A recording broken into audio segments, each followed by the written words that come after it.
Assalamualaikum warahmatullahi wabarakatuh. Saya Gita Oktavianti, mahasiswi semester 7 Universitas Mercu Buana. Dalam video kali ini, saya akan menjawab pertanyaan dari kuis mata kuliah Laporan Akuntan yang diampu oleh Bapak Hailiantono. KOSO atau Committee of Sponsoring Organization of the Tradeway Commission merupakan suatu organisasi yang dikenal luas sebagai organisasi yang menerbitkan suatu kerangka kerja pengendalian internal dan manajemen risiko yang isinya saling berkesinambungan. Pada tahun 1992, KOSO menerbitkan satu kerangka kerja baru, yaitu Internal Control Integrated Framework.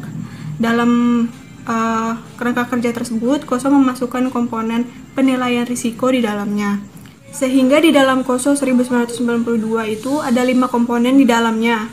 Yang pertama yaitu adalah control environment, yang kedua adalah risk assessment, yang ketiga adalah control activities, keempat adalah information and communication, dan yang terakhir adalah monitoring. Sehingga dapat dikatakan bahwa KOSO 1992 ini merupakan suatu kerangka kerja yang memasukkan manajemen risiko ke dalam suatu sistem pengendalian internal. Di tahun 2004, KOSO juga menerbitkan satu kerangka kerja yaitu ERM atau Enterprise Risk Management. Di lain pihak, IIA atau The Institute of Internal Auditor mengemukakan bahwa pengendalian internal merupakan satu titik yang tidak dapat terpisahkan dari manajemen risiko. Sehingga ketika KOSO mengeluarkan ERM pada tahun 2004, IIA ini mengomentari kerangka kerja tersebut. Komentar yang disebutkan adalah IIA mendukung peran aktif internal auditor dalam ERM atau Enterprise Risk Management tersebut.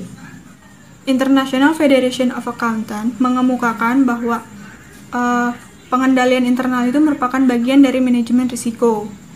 Dalam pedomannya, Good Practice Guidance, IFAC menggambarkan bahwa pengendalian internal itu merupakan bagian dari manajemen risiko, yang selanjutnya manajemen risiko menjadi bagian integral dari proses tata kelola perusahaan. Pada tahun 2007, IAI atau Ikatan Akuntan Indonesia mengungkapkan bahwa pengendalian internal itu merupakan suatu proses yang di dalamnya terdiri dari metode dan ketentuan yang terorganisasi yang dianut oleh suatu perusahaan untuk melindungi aset miliknya.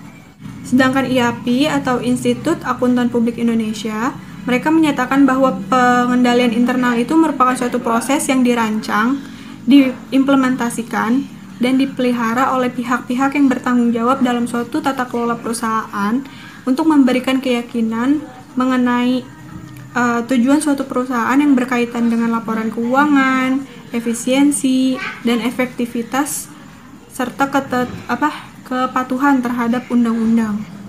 Meskipun berbeda-beda dalam memandang posisi pengendalian internal dan manajemen risiko perusahaan, semua konsep tersebut memiliki kesamaan dalam mengenai governance yang menjadi lapisan terluar.